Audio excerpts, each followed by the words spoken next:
इसमें कुछ भी नहीं, अब तू ही अपने घर की हिफाजत फरमा। ये दुआ करते करते उनकी आंखों से आंसू बहने लगे। तभी अचानक उन्होंने आसमान से एक अजीब सी आवाज सुनी। वो धीरे धीरे आगे बढ़े और जैसे ही नजर उठाई तो देखा कि आसमान से सैकड़ों अबाबील परिंदे मक्का की तरफ उड़ते चले आ रहे हैं। हजरत अब्दुल मुत्तलिब हैरत से इन परिंदों को देखते रहे और दिल में सोचने लगे, शायद ये अल्लाह की तरफ से भेजी गई रहमत है जो आज खाना काबा को बचाने आई है, वरना इतने ज्यादा अबाबील यहाँ क्यों आते। हर अबाबील के पास 3-3 कंकरियां थीं, एक उनकी चोंच में और 2 उनके पंजों में। हजरत अब्दुल मुत्तलिब ने देखा कि सब अबाबील परिंदों ने खाना काबा के चारों तरफ घेरा बना लिया है, यहाँ तक कि वो तवाफ करने लगे। उस वक्त हजरत अब्दुल मुत्तलिब को यकीन हो गया कि आज दुनिया की कोई ताकत खाना काबा को नुकसान नहीं पहुंचा सकती। फिर अचानक सभी अबाबील परिंदे तेजी से अब्राहा की हाथियों वाली फौज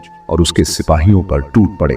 अब्राहा के सिपाही इन परिंदों को देखकर बेहद डर गए और भागने लगे, मगर तब तक सब अबाबील अपनी चोंच और पंजों में मौजूद कंकरियां उन पर बरसाने लगे, मानो आसमान से पत्थरों की बारिश हो रही हो। ये मंजर देखने में आया कि हर कंकरी सिपाहियों के जिस्म को चीरकर आर पार हो रही थी। चंद लम्हों में पूरी फौज तबाह हो गई, यहां तक कि अब्राहा भी वहीं हलाक हो गया।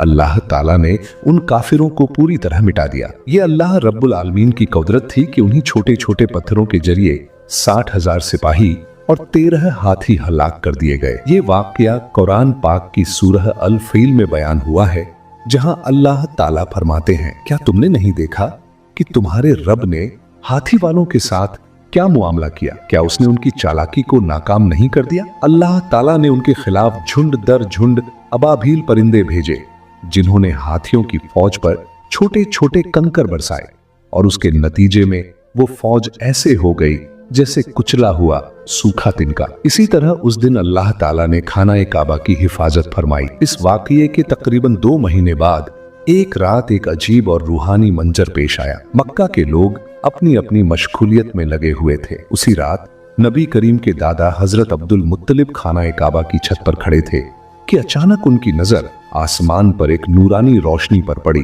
ऐसी तेज और चमकदार रोशनी जो पूरे अरब, पूरब के इलाकों और फिर पूरी दुनिया में फैल रही थी। ये मंजर देखकर हजरत अब्दुल मुत्तलिब हैरत से भर गए और तेजी से नीचे उतरे। जब वो खाना काबा के अंदर पहुंचे तो देखा कि वहां मौजूद 360 बुत जो मुख्तलिफ बुत परस्तों ने रखे थे, अपने आप गिरकर टुकड़े टुकड़े हो रहे हैं। वो बाहर निकले तो उन्होंने एक और अजीब नजारा देखा। कूफा और शाम के दरमियान पानी का बहाव शुरू हो